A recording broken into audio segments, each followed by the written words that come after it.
Championship clubs have got off to some disastrous starts in their pre-season so far, and we're going to be discussing all Championship teams pre-season, how they're getting on so far. Of course, in pre-season, results don't really matter at all. It's always interesting to take a look and see how teams are getting on and that, but at the end of the day, the results don't matter at all, because teams get smashed in pre-season and then end up doing very well in the actual season. So it's always good to take it with a pinch of salt when you look at the pre-season results. Don't get too high and don't get too low if you are losing. If you're a Championship fan, then do drop me a subscription. It'll be very greatly appreciated. We do daily Championship content, so if you're a Championship fan and want to watch all the Championship content going into the new season, do drop me a subscription. It only takes 1 second. And do drop a like as well if you do go on to enjoy the video. And what better way is there to start things off by talking about Wrexham, because they've had their global tour, which we all know about, the Wrexham Down Under Tour over in Australia, where they capped it off with their third match, where they played against Wellington Phoenix. Now that's, of course, to cap off the 3 pre-season games they played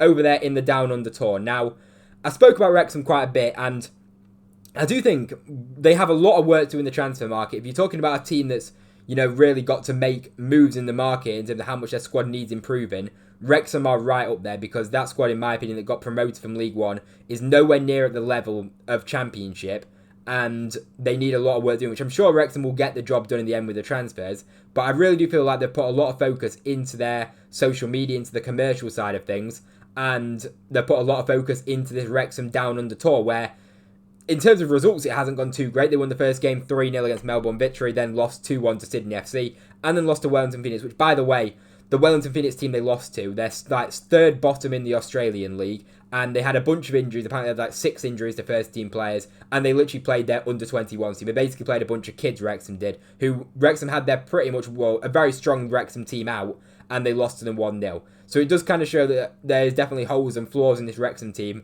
going into the new season. Of course, it's pre-season, we can't take the results too seriously, but you'd obviously rather get a win in pre-season than a loss in any match of football. So I do feel like Wrexham have put a lot of focus into the commercial side of things and into the social media side of things, when, they're going into there's going to be a very, very difficult Championship, and I don't think so far they've made enough of a mark in the transfer window, which, as I say, Wrexham have always been, they've had a lot of talk about them with the transfer business. They've done the amount of players they've brought in, the kind of wages they've spent, and the high-profile players they've brought in. This transfer window, they haven't really done that so far. So far, with 3 official signings through the door, in Ryan Hardy, which I've spoken about, I think is a good signing for Wrexham. He scored goals at Championship level, back-to-back seasons where he scored double-figure goals. They brought in Danny Ward, which I think is probably going to be a backup keeper to Okonkwo, so I'm not too sure on that one. I mean, if he's a backup, there's not really much to say if he is going to be a backup. And they've also brought in a player here, an attacking midfielder who can also play fullback as well, I've seen. They brought him in from Empoli, and interestingly, he actually played for Wellington Phoenix himself, who Wrexham just lost to.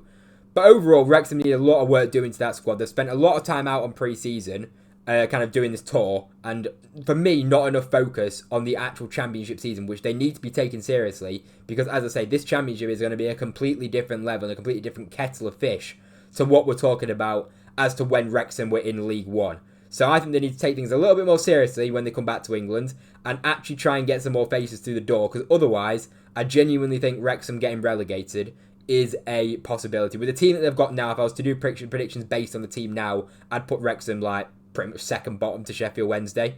So I think they'll make a lot of transfers. I think when they come back, I think they'll get bodies through the door before the season starts. I have absolutely no doubt of it. But I think it's time for Wrexham to kind of crack on and start kind of, actually stamping their authority on the transfer market and on teams in the Championship, and get people talking about Wrexham for the right reasons, which is the signings that they're making and how teams might actually, fear Wrexham and think they're going to do something next season, instead of this down on the tour where they're losing to a bunch of kids. So I think they need to actually book up their ideas. Now, Birmingham City actually just played 2 friendly matches today. They played against Crewe Alexandria, where they lost 4-0, which is pretty much their second team with a bunch of kids. They had a few backup players, and then the rest of the squad was literally just a bunch of under-18. So not really too much to report on there. They lost 4-0 to Crewe Alexandria in that preseason game. And then they played their first team against Burton, where they lost 1-0. And Tavares scored, who I believe used to play for Coventry, right? Yeah, he played for Coventry. Tavares did, so that's not ideal for Birmingham. And it's a little bit of a humbling from the 3-1 win against Sevilla, because I spoke about the 3-1 win against Sevilla thinking, Birmingham are making an early, they're stamping their authority early on and showing that they're not messing about at all, of course, with the transfers that they've made. And the way they've gone about things in League One and the way they've gone about things since returning to the Championship, they look to be serious. Of course, pre-season results, as I say, I've got to nail this point home that pre-season results do not matter. It doesn't matter that Birmingham lost to Burton, if they lost to Crewe, whoever they lose to, it doesn't really matter, because teams get smashed and then go end up doing well in the actual league season. But I thought this Sevilla game was a real kind of statement from Birmingham early on in pre-season to go and beat a team that's, European champions or been European champions numerous times in recent years, to go and beat them 3-1. Of course, Sevilla, it's not the Sevilla that we know that's won them kind of trophies, because I think they finished like 17th or something in La Liga last season. But there's no doubt beating a team like that in the way that they did is very, very convincing. So, as I say, it was a bit of a humbling for Birmingham to go from, beating Sevilla 3-1 to then losing to Burton. A lot of people are obviously going to banter the fact that they lost to Burton, and a lot of obviously rival fans and fan bases in general will be coming at Birmingham for that. I don't think the result matters in the slightest, though, and I still have full confidence in Birmingham City doing very well this season. But as I say, it's a pre-season game. It's not the end of the world. And you do love it when a Championship team goes and gets a win against a team that's in the Champions League. They beat Salzburg, Derby County did, 2-1. And if you look at the stats, I mean, they got absolutely smashed. 18 shots to 3, 27% possession. It's the John Eustace way. We saw it last season with Derby County games where they have their, and even for Blackburn, and wherever John Eustace has been, backs to the wall, grinding out results. Obviously, it's pre-season, it doesn't matter again. But Derby County going and getting a result like that against a team that's in the Champions League is a fantastic result. Obviously, Derby have been making a few moves in the transfer market. They've been quite busy recently with the signings they've made. Of course, they splashed a lot of money on Patrick Adjumang, who is going to be out injured for the start of the season. I believe he's got a hernia injury where he's kind of working through that. He played in the Gold Cup, and a lot of people have been cooking this signing from Derby County because they spent a lot of money on it. A lot of the people over in the MLS have been kind of saying that this guy's an absolute joker. He's like the kind of, he's just like one of them meme strikers that you get over in the Premier League, like a Darwin Núñez kind of guy over in the MLS. That's what people are saying he is like. Now, of course, Derby spent a lot of money on him. He's 23 years old. And he didn't have a great Gold Cup for America, but he was then playing, we found out, with this hernia injury, which obviously is going to affect his performance. Done alright for Charlotte FC, scored a few goals this season.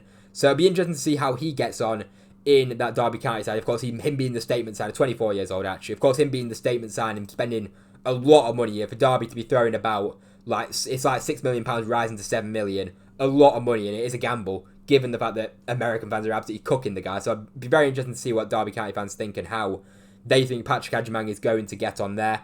Along with the other signings as well, which have been, as I say, they've been pretty busy. They still need a lot more, Derby County. They've brought in Andreas Weimann, who of course John Eustace knows very well from his days in Blackburn. And then Danny Batt as well, who of course he also knows very well. So two players there that are very experienced and probably, will they play week in, week out? Maybe. But they're definitely going to be, if they don't play week in, week out, they're going to be very good squad players that can come in and out of the side. And they're just bodies as well, which have championship experience. So I like the signings from Derby County there. And then Carlton Morris as well. So will they play a front two with Patrick Adjumang and Carlton Morris, the two strikers? Because Morris, of course, we've got a lot of experience at championship level. Scored goals in the Premier League as well. Obviously struggled last season for Luton, but I believe John Eustace can get the best out of him. So kind of a statement victory with Derby County then, beating a Champions League opposition in RB Salzburg, despite the fact they did absolutely get battered on the stats. Now, I want to talk about my team QPR because, Jesus Christ, what happened there? We got absolutely smashed by Castellon. Sorry if I said that wrong. They're in the second tier of Spanish football, and they absolutely smashed. They finished like mid-table in there as well. So for us to lose that game was absolutely embarrassing. Of course, pre-season estate doesn't matter too much. We get smashed, so what? It's a pre-season game. It means nothing. But obviously, doesn't fill you with too much confidence. But we did then respond to that result. We played against Toulouse, who are a top tier League 1 side. They finished 10th in League 1 last season. And we beat them 2-1, which again, at least we didn't want to go and lose the next game after that. You always want to follow up a result where you get smashed and embarrassed. Don't lose the next game. And we went ahead and beat a team that's in the top tier, in the top league of French football. So I was quite happy to see that result there after obviously what was a very poor performance in pre-season with that one. Then interestingly enough, in an all-English affair with a Championship team and a Premier League team, Blackburn Rovers picked up a 1-0 win against Everton. Everton's first pre-season game, and Blackburn managing to pick up the win in that game. And Blackburn, of course, have kind of lost quite a few players in the transfer window so far, and they've brought in a couple of players, but they've also lost quite a lot of players that have been around for a few years and know the Championship very well. You know, Costello. They also lost Andreas Weimann, Danny Batth. They also lost Tyrese Dolan as well, which I think is the biggest miss out of all them players. So Blackburn's an interesting one. It's good for Balan Ishmael to get a result there. I feel like he'll be under a bit of pressure at the start of the season and wants to start the season quickly. So it'd be good for him to get some more signings in that he wants and have a successful pre-season with Blackburn, with his first pre-season with that Blackburn team. So let me know how your team's getting on in pre-season so far. I'll be very interested to get your thoughts. Of course, a lot of teams we kind of haven't spoken about. Let me know what you think of these teams in the comment section down below. If you enjoyed the video, drop a like. Subscribe to the channel if you are new around here. Thank you very much for watching. I hope you enjoyed, and I'll see you in the next one.